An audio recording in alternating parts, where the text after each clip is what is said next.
తెలుగు శ్రోతలందరికీ నమస్కారం అండి. మన అలనాటి కథలు ఎవర్ గ్రీన్ స్టోరీస్ ఛానల్కి మీ అందరికీ స్వాగతం. నా మనసుకేమైంది ధారావాహిక వింటున్నామండి. రాసిన వారు ప్రకాష్ గారు. ఇక ఆలస్యం చేయకుండా మనం కథలోకి వెళ్ళిపోదామండి. వీడియో చూసిన వెంటనే లైక్ చేసి షేర్ చేసి తప్పకుండా సబ్స్క్రైబ్ చేసుకోండి. మన ఛానల్ని బెల్ ఐకాన్ యాక్టివేట్ చేసుకోండి. ఎలాగూ నా ప్రేమలేఖ చదివారు కాబట్టి మీరైనా నా ప్రేమను ఒప్పుకోవచ్చు కదా అని సిగ్గుపడుతూ పీతాంబరంతో అన్నాడు. ఒక మగాడు మా పీతాంబరానికి ప్రపోజ్ చేస్తుంటే నాకైతే నవ్వాగలేదు. ఇంకొక నిమిషం ఇక్కడున్నావంటే నా కక్కు కుక్కతో కరిపిస్తాను అని అరిచాడు. దెబ్బకు వాడు పారిపోయాడు. వాడు వెళ్ళిపోయాక నేను, కరివేపాకు, పీతాంబరం జరిగింది తలుచుకొని పగలబడి నవ్వాం. అలా నవ్వుతూ నా ముందున్న కష్టాలను కాసేపైనా మర్చిపోయాను. ఆరాధ్య ఆపరేషన్ కోసం పీతాంబరం ఇచ్చిన 10 లక్షలు, అలాగే మాకు లోన్ ద్వారా వచ్చిన 10 లక్షల్లో 5 లక్షలు కలిపి మొత్తం 15 లక్షలు కట్టేశాను. శ్వేత పెళ్లి కోసం దాచిన డబ్బుల్లో ఇక నా దగ్గర కేవలం 5 లక్షలు మాత్రమే మిగిలింది. కథ మళ్ళీ మొదటికొచ్చింది. ఇప్పుడు మళ్ళీ 35 లక్షలు సెట్ చేసుకోవాలి. ఏం చేయాలో ఎలా చేయాలో అర్థం కావడం లేదు. నా మనసులో రేగుతున్న అలజడిని చెప్పడానికి నాకు వచ్చిన భాష సరిపోదేమో. ఏంటో ఉక్కిరి బిక్కిరిగా ఉంది. పీతాంబరం, కరివేపాకు కూడా ఇంటికెళ్ళి ఫ్రెష్ అయి వస్తామని వెళ్ళారు. ఒక్కడనే హాస్పిటల్ బయట కూర్చొని ఉన్నాను. గుండెల్లో పెరిగిపోతున్న బాధ్యతల బరువును మోయలేకపోతున్నాను. ఎవరో నా గొంతు పట్టుకుని ఊపిరి ఆడనివ్వడం లేనట్టు అనిపిస్తోంది. ఎవరితో పంచుకోవాలో, ఎలా చెప్పుకోవాలో, ఎలా వీటన్నింటినీ దాటాలో అర్థం కావడం లేదు. ఎందుకో ఈ క్షణం నాకు చనిపోవాలని అనిపిస్తోంది. నా జీవితంలో జరుగుతున్న రణంలో పోరాడే ఓపిక లేక మరణం మేలేమో అనిపిస్తోంది. లోపల గుండెలో కన్నీరు పట్టలేదనుకుంటా. కంటి నుంచి జారడం మొదలైంది. సరిగ్గా అప్పుడే ఐసీయూ నుంచి నర్స్ బయటకు వచ్చింది. పాప స్పృహలోకి వచ్చింది, ఒకసారి వెళ్ళి చూడండి అని చెప్పింది. కుర్చీలో నుంచి లేచి ఆరాధ్య ఉన్న గదిలోకి వెళ్ళాను. బెడ్ దగ్గరకు వెళ్తుంటే ఎందుకో కాళ్ళు వణికాయి. మెల్లగా అడుగులో అడుగు వేసుకుంటూ పాప దగ్గరకు చేరుకున్నాను. నన్ను చూడగానే ఆరాధ్య కళ్ళల్లో ఒక మెరుపు కనిపించింది. నా చిట్టి తల్లి ఎంత ముద్దుగా అనిపించింది. తన తలకు కట్టు కట్టారు. తన దగ్గరగా వెళ్ళి బుగ్గ మీద ముద్దు పెట్టుకున్నాను. తన దగ్గర నుంచి అలా చూస్తూ ఉండిపోయాను. తన చిన్ని చిన్ని చేతులతో నా చెంప నుంచి జారుతున్న కన్నీటిని తుడిచింది. తల్లి బాధ బిడ్డకు తెలిసిపోతుంది అంటే ఇదేనేమో. తను అలా నా కన్నీటిని తుడుస్తుంటే మరింతగా కన్నీళ్ళు వచ్చాయి. కానీ ఈసారి బాధతో కాదు, ఆనందంతో. నన్ను చూసి ఆరాధ్య ఒక నవ్వు నవ్వింది. ఆ నవ్వులో నాకు ఏదో ధైర్యం చెప్తున్నట్టు అనిపించింది. ఒక్కసారి తనని గమనించాను. అంత పెద్ద ఆపరేషన్ జరిగినా సరే తన మొహంలో ఎలాంటి బాధ కానీ నొప్పి కానీ కనబడటం లేదు. పైగా నన్ను చూడగానే నవ్వుతోంది. నా ఆరాధ్య మృత్యువుతో పోరాడి గెలిచి వచ్చింది. ఇంత చిన్న వయసులోనే బ్రతకడానికి చాలా పెద్ద యుద్ధమే చేసింది తను. సరిగ్గా అడుగులే పడని తనే ఇంత చేస్తే మరి ఇంత ఎదిగి తెలివితేటలు ఉన్న నేను పోరాడలేక చనిపోదామని ఎందుకు అనుకోవాలి? ఆరాధ్య చూపు నన్ను ఆలోచనలోకి నెట్టేసింది. ఏది ఏమైనా సరే నేను నా ముందు ఉన్న సమస్యలు అన్నింటి మీద పోరాడి గెలవాలి, కానీ పిరికివాడిగా చనిపోకూడదు అని దృఢంగా నిశ్చయించుకున్నాను. ఆరాధ్య వైపు కృతజ్ఞతగా చూశాను. తనకు నా మదిలోని భావం అర్థమైందనుకుంటా. కనురెప్పలు మూస్తూ నవ్వుతోంది. ఎందుకో మనసు కాస్త తేలిక పడింది. ఇంతలో నర్సు వచ్చి ఇక మీరు బయటకు వెళ్ళండి అని చెప్పడంతో ఆరాధ్యకు మరోసారి ప్రేమగా ముద్దు పెట్టి బయటకొచ్చాను. అప్పటికే రూమ్ బయట కుర్చీలో శ్వేత ఉంది. నేను బయటకు రాగానే తను నా దగ్గరకు వచ్చింది. ఆరాధ్య ఎలా ఉంది వదినా ఇప్పుడు? బాగుంది అని చెప్పాను. నా పరిస్థితికి నవ్వొచ్చింది. సొంత చెల్లెల చేత వదినా అని అనిపించుకోవాల్సి వచ్చింది. ఎప్పటికీ మళ్ళీ నాలాగా మారుతానో ఏంటో. నువ్వేంటి శ్వేత అప్పుడే వచ్చావు అని అడిగాను. మీరొక్కరే ఉన్నారు కదా వదినా, అందుకే తినడానికి క్యారియర్ తీసుకొని నీకు తోడుగా ఉందామని వచ్చాను. సరే అని బాగా ఆకలిగా ఉంటే శ్వేత తెచ్చిన ఫుడ్ని తిన్నాను. తర్వాత ఇద్దరం అక్కడే కూర్చొని ఉన్నాం. కాసేపు ఏవేవో మాట్లాడుకుంటూ గడిపాం. అప్పుడే శ్వేత ఒక మాట అంది. వదినా, మీతో ఒక విషయం చెప్పాలి. చెప్పు శ్వేత. అది నేను కళ్యాణ్ లేచిపోయి పెళ్లి చేసుకుందాం అనుకుంటున్నా వదినా. ఆ మాట వినగానే నేను షాక్ అయ్యాను. ఒక్కసారిగా నేనేం విన్నానో కూడా అర్థం కాలేదు. అర్థమయ్యాక శ్వేత మీద చాలా కోపం వచ్చింది. నన్ను నేను నియంత్రించుకున్నాను. ఏంటి శ్వేత నువ్వనేది అని అడిగాను. అవును వదినా, నా పెళ్ళికి చాలా డబ్బు కావాలి. అదంతా అన్నయ్య సరిచేయాలంటే చాలా కష్టమని నాకు బాగా తెలుసు. అన్నయ్య ఒక్కడే ఎంతని చూసుకోగలడు. అయినా మనలాంటి మధ్యతరగతి జీవితాల్లో కష్టాలంటే పిలవకపోయినా వస్తాయి, కానీ డబ్బులు మాత్రం పిలిచినా రావుగా. అన్నయ్య మన కుటుంబం కోసం ఎంత కష్టపడుతున్నాడో చూస్తూనే ఉన్నాను. నా పెళ్లితో తన గుండెల్లో బరువు పెంచాలని అనుకోవడం లేదు. ఒకవేళ నా పెళ్లి చేసినా సరే ఇక్కడ అన్నయ్య అప్పుల్లో కూరుకుపోతే నేను అక్కడ ఆనందంగా ఎలా ఉండగలను? అందుకే కళ్యాణ్తో వెళ్ళిపోయి పెళ్లి చేసుకుందాం అనుకుంటున్నాను. పెళ్ళయ్యాక ఎలాగూ ఎవరూ ఏం చేయలేరు కదా. మహా అయితే మన ఊరంతా నన్ను లేచిపోయింది అంటారు. అన్నయ్య ఆనందం కోసం ఆ మాటలు భరించడానికి నేను సిద్ధమే. శ్వేత మాటలకి నాకేం చెప్పాలో అర్థం కాలేదు. తను నా గురించి నా కోసం ఆలోచించినది చూస్తుంటే నా మనసు నిండిపోయింది. వయసులో చిన్నదైనా ఇప్పుడు తన ఆలోచనతో నాకంటే పెద్దగా కనిపిస్తోంది. అందుకేనేమో మధ్యతరగతి కుటుంబాల్లో ఆస్తులు లేకపోయినా ఆప్యాయత అనురాగాలు ఉంటాయి అంటారు. శ్వేత, నువ్వు అలా వెళ్ళిపోతే అమ్మ ఎంత బాధపడుతుందో ఆలోచించావా? అలాగే కళ్యాణ్ వాళ్ళ అమ్మ నాన్న కూడా తన మీద, తన పెళ్లి మీద ఎన్ని ఆశలు పెంచుకుని ఉంటారో తెలుసా? వాళ్ళందరినీ బాధపెట్టి వెళ్ళిపోవడం సబబేనా? పెళ్ళంటే 4 బంధాలు పెంచాలి, కానీ ఉన్నవి విడదీయకూడదు. నువ్వు అలాంటి పిచ్చి పిచ్చివి ఆలోచనలు ఇంకెప్పుడూ చెయ్యకు. నీ పెళ్ళి మాకు బరువు కాదు, బాధ్యత. అయినా నేను మీ అన్నయ్య ఉండగా నీకు అలాంటి పరిస్థితి రాణిస్తామా? ఆకాశమంత పందిరి వేసి, భూదేవంత పీట వేసి, మంగళ వాయిద్యాలతో, వేద మంత్రాల సాక్షిగా అంగరంగ వైభవంగా నీ పెళ్లి చేస్తాం. తను నా మాటకు సిగ్గుపడింది. అబ్బో, పెళ్ళి అనగానే సిగ్గు ముంచుకొచ్చిందే అమ్మాయి గారికి. పో వదినా, నువ్వు మరీను. ఇంతలో మా ముందు ఎవరో లేడీ డాక్టర్ వచ్చి నుంచుంది. మొహానికి మాస్క్ ఉంది. ఏంటి హాస్పిటల్లో ఈ ఈకైకలు పకపకలు? ఈ గొంతు ఎక్కడో విన్నట్టుందే అనిపించింది. అప్పుడే ఆ డాక్టర్ మాస్క్ తీసింది. చూస్తే పీతాంబరం. అంకుల్, ఏంటిది అని అడిగాను. ఇందాక ఇక్కడికి వస్తుంటే అక్కడ కుర్చీలో తెల్లకోటు ఖాళీగా కనిపిస్తే వేసుకున్నాను. నాకు చిన్నప్పటి నుంచి డాక్టర్ కావాలని ఉండేది సిద్ధు. దానికోసమే గణిత శాస్త్రం బాగా చదివేవాడిని. కొద్దిలో డాక్టర్ కావాల్సిన వాడిని మిస్ అయ్యాను. డాక్టర్ కావాలంటే చదవాల్సింది గణిత శాస్త్రం కాదే అని అన్నాను. ఈ మధ్య పేరు మార్చారేమోలే సిద్ధు. ఇంతకీ ఎంతవరకు చదువుకున్నారు మీరు? 6వ తరగతి ఫెయిల్. 6వ తరగతి చదివి ఎంబీబీఎస్ అరమార్కుతో పోయినట్టు ఫీల్ అవుతున్నారా? మా నాయనే. ఇంకా నయం, మీరు డాక్టర్ అయితే హాస్పిటల్ పక్కనే శ్మశానం ఉంటుందేమో. తప్పేముంది సిద్ధు, మన దేశంలో వేలిముద్రగాళ్లే ఆరోగ్య శాఖ మంత్రులు అవుతున్నారు. నేను 6వ తరగతితో కేవలం డాక్టర్ అవ్వలేనా? అవును, ఇంతకీ ఈ తెల్లకోటులో నేను ఎలా ఉన్నాను? మొన్న మీ యాడ్లో సర్ఫ్ వల్ల తెల్లగా అయిన గున్న ఏనుగులాగే ఉన్నారు. నా మాటకు పీతాంబరం నా వంక గుర్రుగా చూశాడు. సరిగ్గా అప్పుడే ఎవరో పెద్దావిడ ఒక పిల్లాడిని తీసుకుని పీతాంబరం దగ్గరకు వచ్చింది. డాక్టర్ అమ్మా, మా పిల్లాడికి ఉదయం నుంచి జ్వరం వచ్చింది, కాస్త చూడండి అని అంది. ఆవిడకు ఈయన డాక్టర్ కాదు అని చెబుదామని నోరు తెరుస్తుంటే పీతాంబరం నా నోరు మూసేశాడు.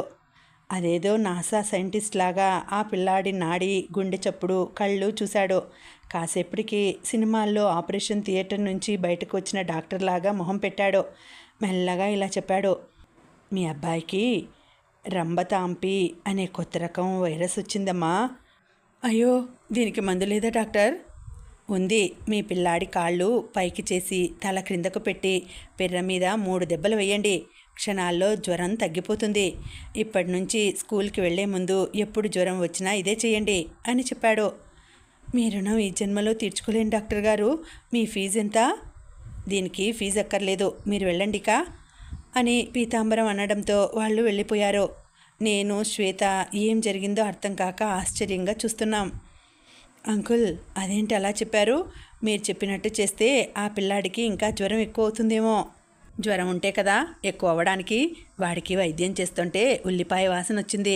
అప్పుడే అర్థమైంది జ్వరం వచ్చింది అని చెప్పి స్కూల్ తప్పించడానికి సంకలో ఉల్లిపాయ పెట్టుకున్నాడు అని. ఈ దెబ్బకి ఇంకెప్పుడు అలా చేయడు. మరి ఆ రంబతాంపి రోగం ఏమిటి? అది నా పేరే సిద్ధు, తిప్పేసి చెప్పా అంతే. నిజంగా మీరు డాక్టర్ అవ్వాల్సిన వాళ్ళే. అలా అనకు సిద్ధు, నాకు సిగ్గేస్తుంది. ఆ మాటలకు అందరం గట్టిగా నవ్వేశాం. ఆ తర్వాత ఇంకేం జరుగుతుందో ఏంటో అని పీతాంబరం తెల్లకోటు తీసేశాడు. ఇంతలో నా భుజం మీద ఎవరో చెయ్యి వేసినట్టు అనిపించింది. ఎవరబ్బా అని వెనక్కి తిరిగి చూశాను. ఎదురుగా ఉన్న వ్యక్తిని చూసి ఆశ్చర్యంతో నాకు నోట మాట రాలేదు. ఎందుకంటే ఎదురుగా అర్జున్ కృష్ణ గారు. హైదరాబాద్లో ఉండాల్సిన ఆయన ఇక్కడికి వచ్చాడేంటి? నేను ఇలా షాక్లో ఉండగానే ఎలా ఉన్నావు మధు అని అడిగాడు. ఆ మాటకు తేరుకున్నాను. నేను బాగున్నాను, మీరు ఇక్కడేంటి సార్ అని అడిగాను. నువ్వు ఆఫీస్కి రాకపోతే ఏమైందో అని మీ ఇంటికి వెళ్ళాను. అక్కడ పీతాంబరం జరిగింది మొత్తం చెప్పాడు. వెంటనే ఆరాధ్యకు ఎలా ఉందో ఏంటో అని వచ్చేశాను. ఇప్పుడు పాపకు ఎలా ఉంది అని అడిగాడు. పీతాంబరం ఇక్కడ ఉంటే అక్కడ ఆయనకు చెప్పడం ఏంటి? ఓహో, ఆయన రూపంలో ఉన్న రాధిక గారు చెప్పి ఉంటారు. అయితే మాత్రం ఇక్కడికి రావాలా ఏంటి అని మనసులోనే అనుకున్నాను. నిన్నే మధు, పాపకి ఎలా ఉంది అని మరోసారి అడిగారు. బాగుంది సార్, ఇందాకే మెలకువలోకి వచ్చింది. ఇప్పుడు అంతా ఓకేనే. ఆ తర్వాత అర్జున్ కృష్ణ గారు పీతాంబరం శ్వేతతో కాసేపు మాట్లాడారు. ఆరాధ్యని కూడా లోపలికి వెళ్ళి చూసి వచ్చారు. ఈలోగా మధుమతి గారు ఇక్కడికి రాకూడదు అని బలంగా కోరుకున్నాను. ఎందుకంటే ఇప్పుడు నేను ఉన్న పరిస్థితిలో ఈయన తన కోసం ఇంత దూరం వచ్చాడు అని మధుమతి గారికి తెలిసి మా బావ పాలకోవా, మా బావ రాగిజావా అని అంటే నా గుండె మాత్రం అస్సలు తట్టుకోలేదు. ఇంతలో ఆయనే, సరే మధు, అక్కడ నాకు చాలా పనులున్నాయి, ఇక నేను వెళ్ళొస్తాను అని అన్నాడు. సరే అని తనని పంపించడానికి హాస్పిటల్ బయటకు వచ్చాను. దారిలో, మధు, ఏమైనా డబ్బు అవసరం అయితే నన్ను అడుగు, ఎంతైనా పర్లేదు. ఎలాగో మనిద్దరం జీవితాలను పంచుకుందాం అనుకుంటున్నాము, డబ్బులు పంచుకోలేమా? ఆ మాటకు నాకు బాగా కోపం వచ్చింది. కానీ ఏమీ చేయలేక మౌనంగా ఉండిపోయాను. చచ్చినా సరే తనని మాత్రం డబ్బు అడగకూడదు అని అనుకున్నాను. ఆయన నాకు బాయ్ చెప్పి కారు ఎక్కాడు. నేను కూడా బాయ్ చెప్పాను. కారు నా ముందు నుంచే మలుపు తిరిగింది. సరిగ్గా అప్పుడే కార్ డ్రైవర్ని చూశాను. వాడి చేతి మీద అదే పచ్చబొట్టు. ఆ టాటూ చూడగానే నాకు చెమటలు పట్టేశాయి. ఎందుకంటే ఆ రోజు ఊటీలో కొందరు నన్ను కిడ్నాప్ చేయడానికి వస్తే ఈ అర్జున్ కృష్ణ గారే కాపాడారు. అందులో ఒకడి చేతికి ఇదే టాటూ చూశాను. ఆ తర్వాత హైదరాబాద్కి వస్తున్నప్పుడు కూడా వాడు మా బస్ని వెంబడించాడు. మళ్ళీ ఇప్పుడు అర్జున్ కృష్ణ గారికి డ్రైవర్గా వచ్చాడు. అంటే అర్జున్ కృష్ణనే ఇదంతా చేశాడా? నాకేం అర్థం కావడం లేదు. వారం రోజుల తర్వాత ఆరాధ్యకు ఆపరేషన్ జరిగి అప్పటికే వారం గడిచింది. తనని డిశ్చార్జ్ చేయడంతో అందరం ఇంటికి వచ్చేసాం. పాప మళ్ళీ ముందులాగా చలాకీగా ఆడుకుంటోంది. తనని అలా చూస్తుంటే మా ప్రాణం తిరిగి లేచి వచ్చినట్టు అనిపించింది. ఇంట్లో 10 మంది పెద్దవాళ్ళు ఉన్నా సరే ఒక చంటి పిల్ల ఉంటే చాలు. ఆ ఇంటి సందడే వేరు. ముఖ్యంగా ఆడపిల్ల అయితే ఆ ఇంటికే అందం, మహాలక్ష్మిలాగా. ఆరాధ్యతో చాలా రోజుల తర్వాత ఇన్ని రోజులు ఆడుకోవడానికి సమయం దొరకడంతో నాకు మధుమతి గారికి అసలు సమయమే తెలియలేదు. అసలు ఎలా గడిచిపోయిందో ఏంటో. ఈ వారం రోజులు కరివేపాకు, పీతాంబరం కూడా మాతో పాటే ఉన్నారు. ఇలా మేమందరం ఒకే చోట ఉండడంతో మా ఇల్లంతా కోలాహలంగా మారిపోయింది. మా అల్లరి చూస్తూ అమ్మ ఆనందంలో మునిగిపోయింది. అప్పుడప్పుడు పీతాంబరం నేను మాట్లాడేది చూస్తుంటే ఎక్కడ మేము శరీరాలు మారిపోయాం అనే నిజం అందరి ముందు బయటపడుతుందో అని భయం వేస్తుంది. మొన్న హాస్పిటల్లో శ్వేత ముందు కూడా ఇలాగే సిద్ధు, పీతాంబరం అని పిలుచుకుంటూ మాట్లాడుకున్నాం. తర్వాత దాని అర్థం మిస్సెస్ సిద్ధు, మిస్సెస్ పీతాంబరం అని తనకు చెప్పి ఏదో కవర్ చేసేసాం. నేను వాళ్ళందరిలో పడి శ్వేత పెళ్ళికి డబ్బులు ఎలా సర్దాలా అనే విషయం కూడా మర్చిపోయాను. అప్పుడప్పుడు గుర్తొచ్చి గుండె బరివెక్కుతుంది. కానీ ఇప్పుడు చేసేదేం లేక మౌనంగా ఉండిపోతున్నాను. హైదరాబాద్ వెళ్ళాక ఏదో ఒకటి చేయాలి అని అనుకున్నాను. ఈ వారం రోజుల్లో కళ్యాణ్ కూడా 1-2 సార్లు ఆరాధ్యం చూడ్డానికి వచ్చాడు. తను వచ్చిన ప్రతిసారి శ్వేత సిగ్గుల మొగ్గ అవ్వడం నా చూపు దాటిపోలేదు. వాళ్ళ జంట కూడా చూడముచ్చటగా అనిపించింది. ఎంత కష్టమైనా సరే వాళ్ళిద్దరినీ కలపాలి అని నిశ్చయించుకున్నాను. మధ్యలో ఈ అర్జున్ కృష్ణ గారు నాకు రోజుకు 3-4 సార్లు ఫోన్ చేసి, మధు ఎలా ఉన్నావు, పాప ఎలా ఉంది అని ఆరా తీస్తూనే ఉన్నాడు. ఫోన్ చేసిన ప్రతిసారి తను నా మధుమతి గారి కోసం చేస్తున్నాడు అని గుర్తొచ్చి బాగా కోపం వస్తుంది. కానీ ఏం చేయలేక ఉండిపోతున్నాను. ఆ రోజు ఆయన ఇక్కడికి వచ్చి వెళ్ళేటప్పుడు తన కారు డ్రైవర్ చేతికి నన్ను కిడ్నాప్ చేయడానికి ప్రయత్నించిన వ్యక్తి చేతికి ఉన్న అదే పచ్చబొట్టు చూశాను. నన్ను కిడ్నాప్ చేయించాలని అర్జున్ కృష్ణ గారే అనుకున్నారా అని సందేహం వచ్చింది. కానీ ఆయన అలాంటి వారు అయి ఉండకపోవచ్చు అని అనిపిస్తుంది. ఈ కాలంలో మనిషిని పోలిన మనిషే ఉంటారు, ఇక ఒకే పచ్చబొట్టు ఉండకూడదా అని మనసు వాదించింది. ఏది ఏమైనా ఆయన మధుమతి గారి మీద చూపిస్తున్న శ్రద్ధ మాత్రం నన్ను నిలవనీయడం లేదు. ఏదో ఒకటి చేయాలి. అప్పటికే వారం గడవడం, ఆరాధ్య మళ్ళీ మునపట్లా ఉండటంతో మేము హైదరాబాద్ తిరిగి వెళ్ళాలని అనుకున్నాం. అదే మాట అమ్మకు చెప్తే, ఆరాధ్యకు నయం అయితే ఇంట్లో పూజ చేసి చుట్టుపక్కల వారికి భోజనాలు పెట్టిస్తానని మొక్కుకున్నాను. రేపు అదయ్యాక ఎల్లుండి బయలుదేరండి అని అన్నది. సరే అన్నాను. అన్నట్టుగానే తర్వాతి రోజు ఉదయాన్నే లేచి అందరం తలంటు స్నానాలు చేసి రెడీ అయ్యాం. ఎర్రని మందారం లాంటి చీరలో అద్దంలో నన్ను నేను చూసుకుంటుంటే మధుమతి గారు చాలా అందంగా కనిపిస్తున్నారు. అప్పు మీద వడ్డీలా రోజురోజుకు మధుమతి గారి మీద ఇష్టం పెరిగిపోతుంది. తనివి తీరా నన్ను నేను బాగా చూసుకొని హాల్లోకి వచ్చాను. అప్పటికే అమ్మ పూజకు కావాల్సినవన్నీ సిద్ధం చేసింది. పీతాంబరం ఆకుపచ్చ చీర కట్టుకున్నాడు. భలే నవ్వు వచ్చింది. అదే మాట తనతో అన్నాను.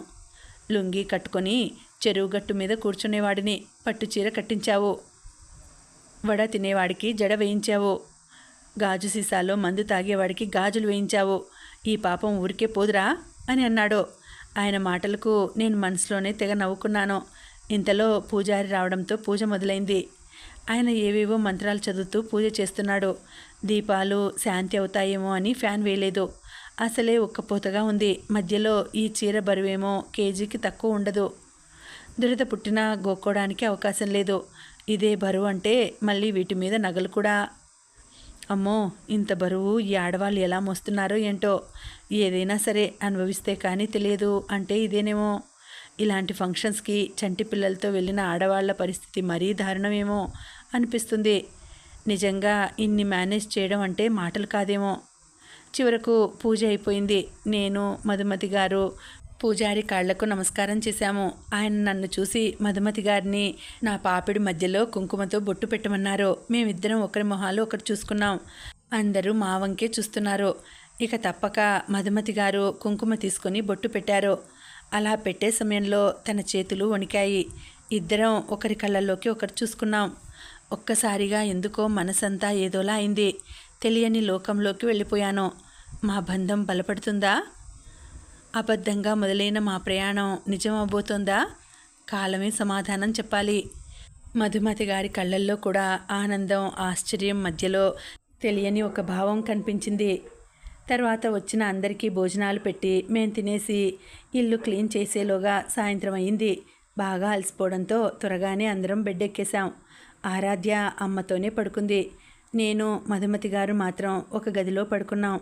తను మంచం మీద పడుకుని ఉంటే నేను కింద చాప వేసుకున్నాను. ఇంతలో మధుమతి గారు, సిద్ధు, మనం రేపు హైదరాబాద్ వెళ్ళిపోవాలా? అవునండి, ఎందుకలా అడిగారు? నాకు ఈ ఊరు, ఇక్కడి వాతావరణం, ప్రజలు, ముఖ్యంగా మీ అమ్మగారు ఇలా అన్నీ బాగా నచ్చాయి. వదిలి వెళ్ళాలని లేదు.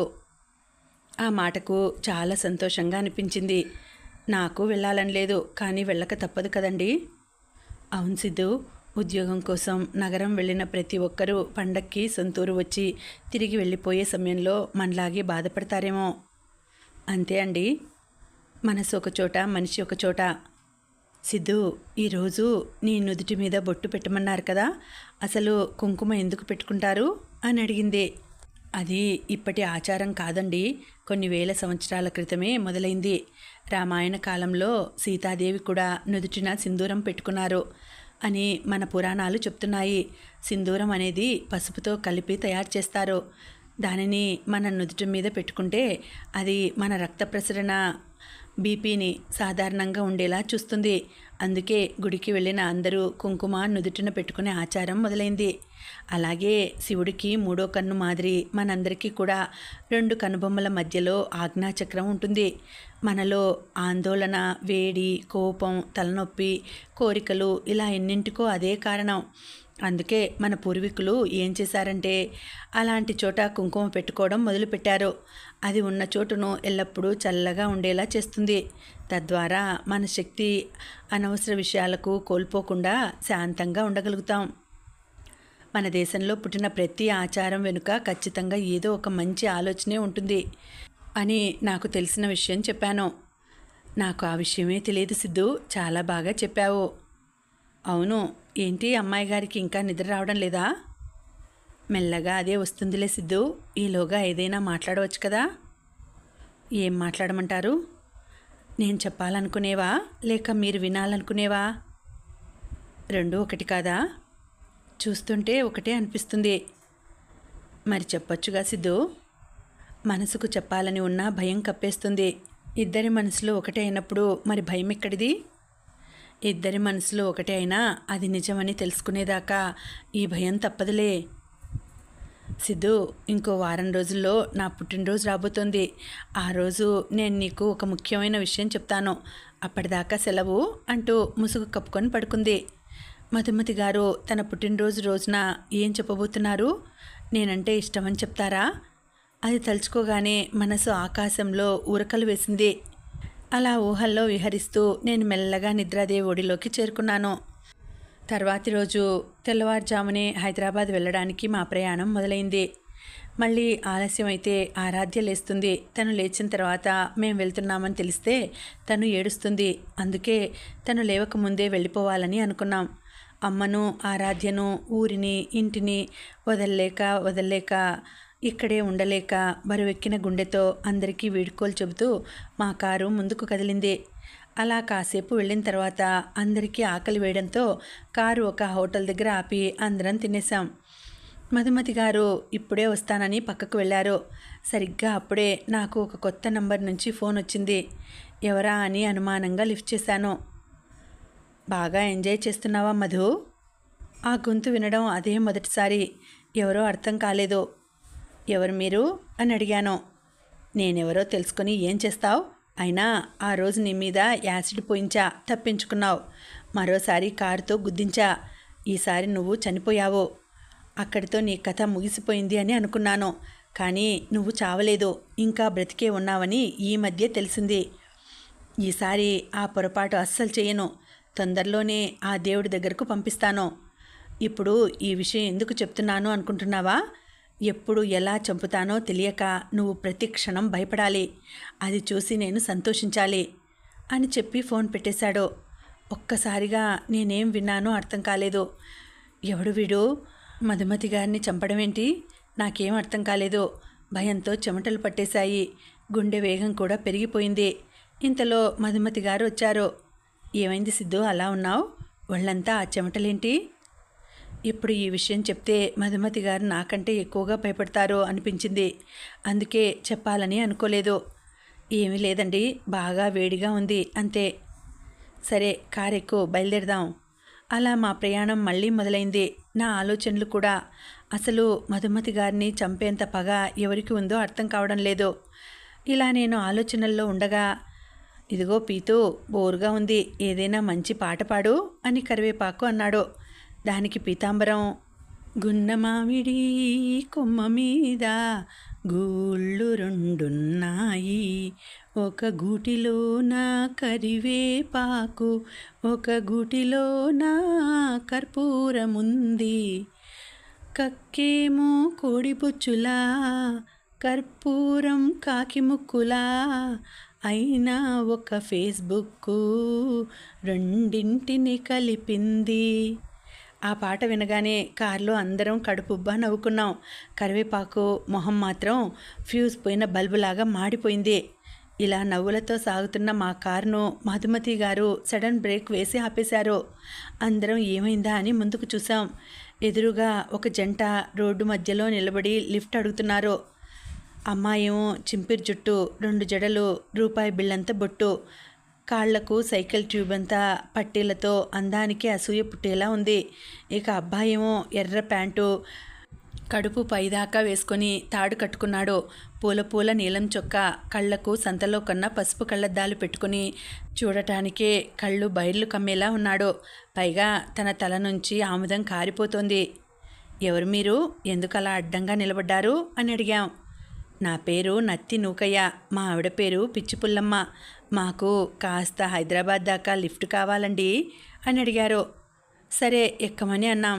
ఈ పీతాంబరం కరివేపాకుతోనే చేస్తుంటే వీళ్ళిద్దరూ ఏం చేస్తారో ఏంటో. కారు ప్రయాణం తిరిగి మొదలైంది. ఇంతలో పీతాంబరం వాళ్ళని ఇలా అడిగాడు. మీరు ఏం చేస్తుంటారు అని అడిగాడు. దానికి పుల్లమ్మ, నేను మా ఊరి సర్పంచ్ ఆంటీ. ఆంటీ అనగానే పీతాంబరానికి పట్టలేని కోపం వచ్చింది. కానీ ఏమీ చేయలేక, ఇంతకీ ఏ ఊరు అని అడిగాడు. అడిగితే తంతా. పీతాంబరం మొహం మాడిపోయింది. ఊరి పేరు అడిగితే తంతా అంటారేంటి అని అడిగాడు. అయ్యో, నేను అలా అనలేదు, మా ఊరి పేరే అడిగితే తంతా. అవునా, ఇంతకీ ఆ ఊరు ఎక్కడుంది? నీకెందుకు అనే ఊరు పక్కన. అది వినగానే పీతాంబరానికి సరిపోయే జంట తగిలారు అని నేను మధుమతి గారు మనసులోనే నవ్వుకున్నాం. ఇంతకీ మీ ఆయన ఏం చేస్తుంటాడు పుల్లమ్మ? మా ఆయన హీరో ఆంటీ. ఈ మధ్యే 10,115 రూపాయలు పెట్టి మా ఊరి సంతలో కొన్న థర్డ్ హ్యాండ్ చైనా ఫోన్లో సినిమా తీశాం. ఇంకో వారంలో టీవీలో విడుదలవ్వబోతోంది. అవునా, ఇంతకీ సినిమా పేరేంటి? బొక్కలోది.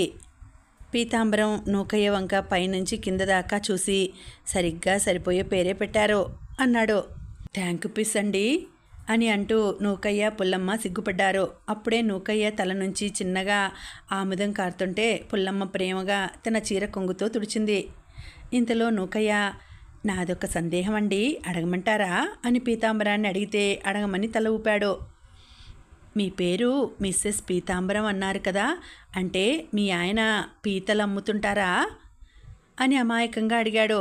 ఆ మాటకు నేను మధుమతి గారు నవ్వు ఆపుకోలేకపోయాం. అప్పుడు పీతాంబరం మొహం చూడాలి. ఇష్టంతో కొన్న కొత్త చెప్పులు వేసుకొని అప్పుడే వేసిన తార్ రోడ్డు మీద నడిచినట్టు పెట్టాడు. తర్వాత ఇలా చెప్పాడు. మా ఆయన చిన్నప్పుడు పల్లెటూరులో పెరిగాడు. తనని ముద్దుగా బాబు అని పిలిచేవారు. వాళ్ళ ఇంట్లో ఆవు ఉండేది. దాంతో అంబా అని అంటూ ఆడుకునేవాడు. ఇల్లంతా పరిగెడుతూ ఉంటే కింద పడిపోతాడేమో అని అందరూ చూసి రా బాబు అని అనేవాళ్ళు. చూసి అంటే సి, రా అంటే రా, ఆర్ఏ రా. బాబులోని మొదటి అక్షరం బి. అలా అన్నీ కలిపేసి CRAB క్రాబ్ చేశారు. ఇంగ్లీష్లో క్రాబ్ అంటే పీత, అంబా కలిపితే పీతాంబరం. అలా ఆయన పేరు వచ్చిందన్నమాట. ఇంకా నయం, ఆవుతో ఆడుకున్నాడు కాబట్టి సరిపోయింది. అదే కుక్కతోనో పిల్లితోనో ఆడుకుంటే పీత భౌభౌ, పీత మ్యావ్ మ్యావ్ అని పెట్టేవాళ్ళేమో అని నూకయ్య అన్నాడు. అది విని అందరం నవ్వేశాం. పీతాంబరం మాత్రం వారి వంక గుర్రుగా చూశాడు. మేడం, మిమ్మల్ని నేను ఎక్కడో చూశానండి, కానీ ఎక్కడో గుర్తు రావడం లేదు. కొంపదీసి మీరు లోఫర్ ఆంటీ కాదు కదా? నోక్, అది లోఫర్ ఆంటీ కాదు, డైపర్ ఆంటీ. పీతాంబరం తన క్రేజ్ చూసి సిగ్గుపడ్డాడు. బొటనవేలు కారుకు వేసి రుద్దుతున్నాడు. మేడం, మీలాంటి సెలబ్రిటీని కలవడం చాలా సంతోషం. ఒక్క కుల్ఫీ మేడం. కుల్ఫీనా అని పీతు ఆశ్చర్యంగా చూశాడు. అదే మేడం, ఫోన్ ముందు పెట్టి మూతి 3 వంకర్లు తిప్పుతూ మొహానికి సున్నం పూసినట్టు ఫోటో తీసుకుంటారు కదా, అది. ఓసిని తెలివి తిరణాల్లో సెకండ్ హ్యాండ్కి అమ్మా. అది కుల్ఫీ బర్ఫీ కాదు, సెల్ఫీ. ఏదో ఒకటిలే మేడం, మీతో ఒక్క సెల్ఫీ. సరే అని ముగ్గురు కలిసి ఫోటోలు దిగారు. కాసేపటి తర్వాత కరివేపాకును చూపించి, ఇంతకీ ఈ పిచ్చి కుక్క ఎక్కడ దొరికింది అని అడిగారు. ఇది పిచ్చి కుక్క కాదు, పిచ్చి ఎక్కించే కుక్క. దీని పేరు కరివేపాకు. కరివేపాకా? ఇంకా నయం, కారుపూస అని పెట్టకపోయారా? మందులోకి మంచింగయ్యేది. కరివేపాకు తన నోట్లో ఉన్న 42 పళ్ళు బయటకు పెట్టి నూకయ్య వైపు చూశాడు. దెబ్బకు నూకయ్య భయపడి తల మీద జారుతున్న ఆముదాన్ని ఎగేసుకున్నాడు. నేను మధుమతి గారు నవ్వుకుంటూ ఒకరి మొహం ఒకరు చూసుకున్నాం. మా ఇద్దరికీ మంచి టైంపాస్ అవుతోంది. అప్పుడే గుర్తొచ్చింది, ఇంకో వారంలో మధుమతి గారి పుట్టినరోజు ఉంది. ఆ రోజు నాతో ఏదో ముఖ్యమైన విషయం చెప్తాను అని చెప్పింది.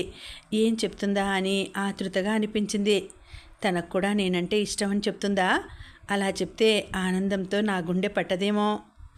ఇంతలో నూకయ్య, మధుమతి, సిద్ధు, మీ ఇద్దరి జంట చూడటానికి చాలా బాగున్నారండి, ఒకరి కోసం ఒకరు పుట్టారేమో అనేంతలాగా.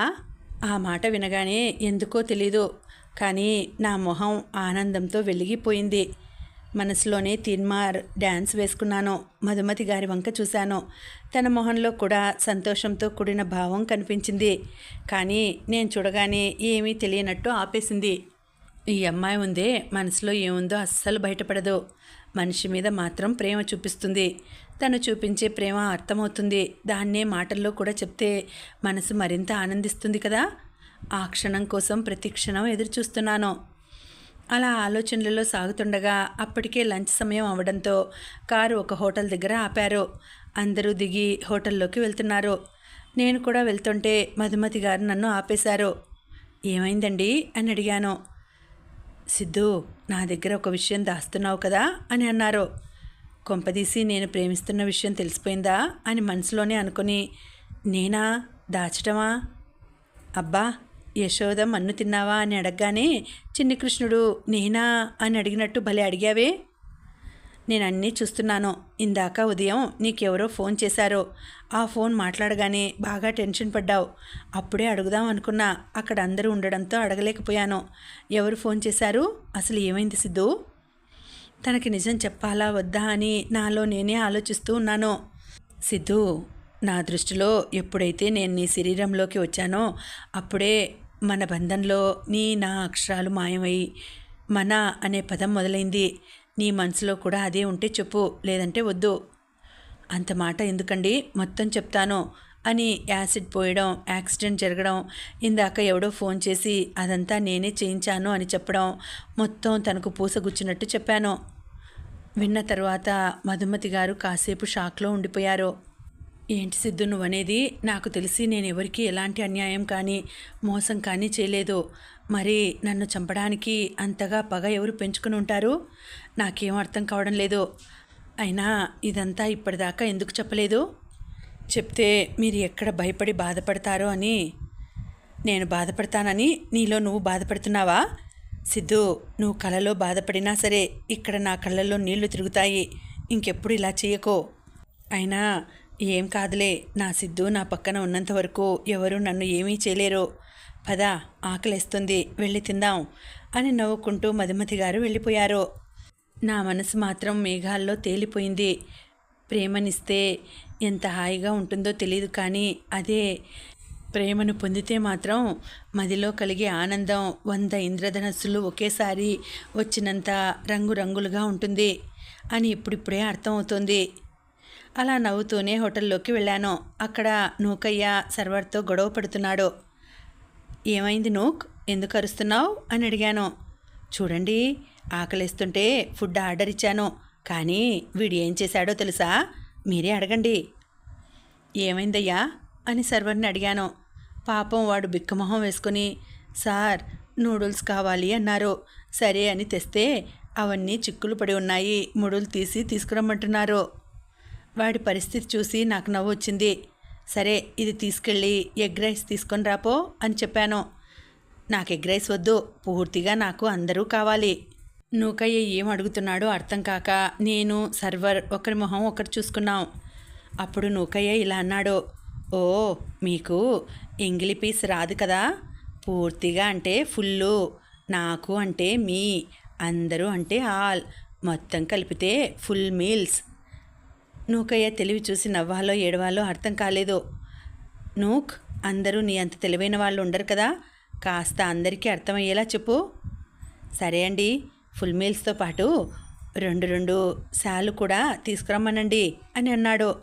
నూకయ్య చెప్పింది ఈసారి నాకు అర్థమైంది. పాపం సర్వర్ వంక చూశాను.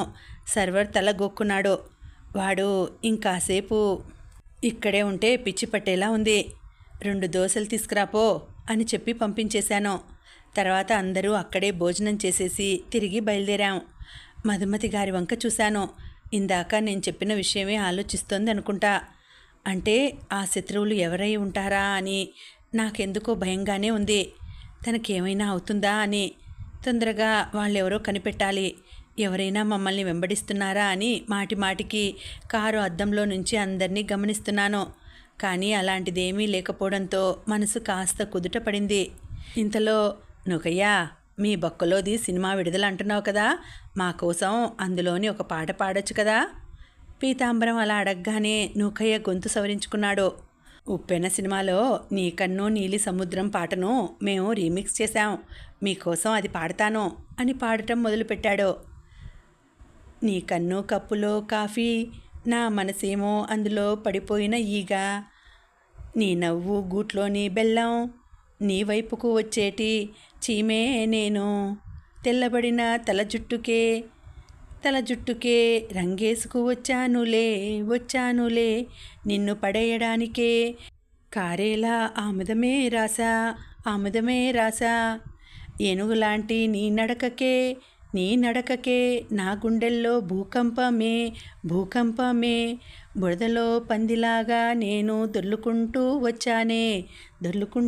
వచ్చానే నీ కన్ను కప్పులో కాఫీ నా మనసేమో అందులో పడిపోయిన ఈగా. పాట పాడడం ఆపి మా వైపు చూశాడు. నాకైతే కడుపులో తిప్పినట్టు అనిపించింది. ఈ పాట కానీ దేవి శ్రీప్రసాద్ గారు వింటే గిటార్ తీగలతో ఊరేసి చంపేస్తాడో ఏమో. పాపం పీతాంబరం ఆపుకోలేక కిటికీ తెరిచి వాంతి చేసుకున్నాడు. అది చూసి పుల్లమ్మ, చూసావా నూక్, నీ పాట కడుపులోని పేగుల్నే కదిలించింది. రేపు మన బొక్కలోది సినిమా విడుదలయ్యాక నువ్వు వాంతుల స్టార్ అవుతావేమో. అవును పుల్లు, నాకు అది అనిపిస్తుంది. అదే స్టార్ హీరో అయిపోతానేమో అని నూకయ్య అన్నాడు. వెంటనే పుల్లమ్మ తన కళ్ళకు ఉన్న కాటుక తీసి నూకయ్య బుగ్గ మీద రూపాయి బిళ్ళంత దిష్టి చుక్క పెట్టింది.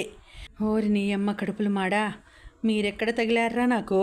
ఇంతకీ మీరు హైదరాబాద్ ఎందుకు వెళ్తున్నారు అని పీతాంబరం అడిగాడు. తను అలా అడగగానే పుల్లమ్మ నూకయ్య ఇద్దరూ సిగ్గుపడుతున్నారు. మీ సిగ్గు సింగపూర్ సంతకెళ్ళా, ముందు చెప్పండి. అది నాకు మోషన్ వచ్చింది అని నూకయ్య అన్నాడు. ఏది పడితే అది తింటే ఇలాగే అవుతుంది. అయినా మోషన్ వస్తే హైదరాబాద్కి ఎందుకు? మీ ఊర్లోనే ఒక మందు బిళ్ళ కొనుక్కొని మింగకపోయావా? మీ తెలివి తెల్లారినట్టే ఉంది. మోషన్ అంటే పొలాల గట్టుకు వెళ్ళేది కాదు, స్థాయి పెరగడం అంటారే అది. ఓర్నీ ఎంకమ్మ, అది మోషన్ కాదురా, ప్రమోషన్. ఏదో ఒకటిలే, నాకు తండ్రిగా ప్రమోషన్ వచ్చింది. మా పుల్లమ్మ ఇప్పుడు ప్రెగ్నెంట్. తనకు హాస్పిటల్లో చూపిద్దామని హైదరాబాద్ వెళ్తున్నాం.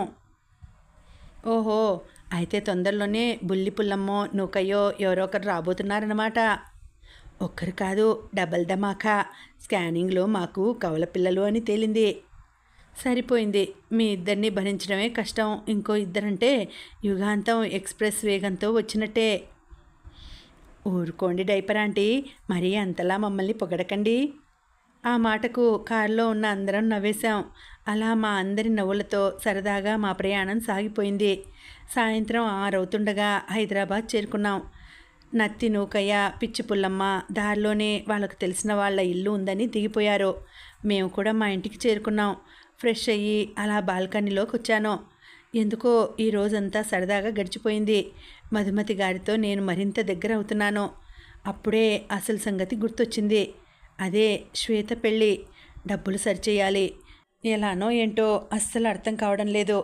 ఇలా ఆలోచిస్తూ ఉండగానే మధుమతి గారు సిద్ధు అని గట్టిగా అరిచారు. ఏమైందో అని పరిగెత్తుకుంటూ వెళ్ళాను. తను నాకు ఎదురు వచ్చారు. సిద్ధు, నన్ను చంపాలని చూస్తోంది ఎవరో నాకు అర్థమైంది అని అన్నారు. ఎవరు అంటూ ఆతృతగా అడిగాను. ఇంకా ఉందండి, కథ కొనసాగుతుంది. మళ్ళీ వచ్చే వీడియోలో తర్వాతి భాగం వినేద్దామండి. అంతవరకు సెలవు. నమస్తే.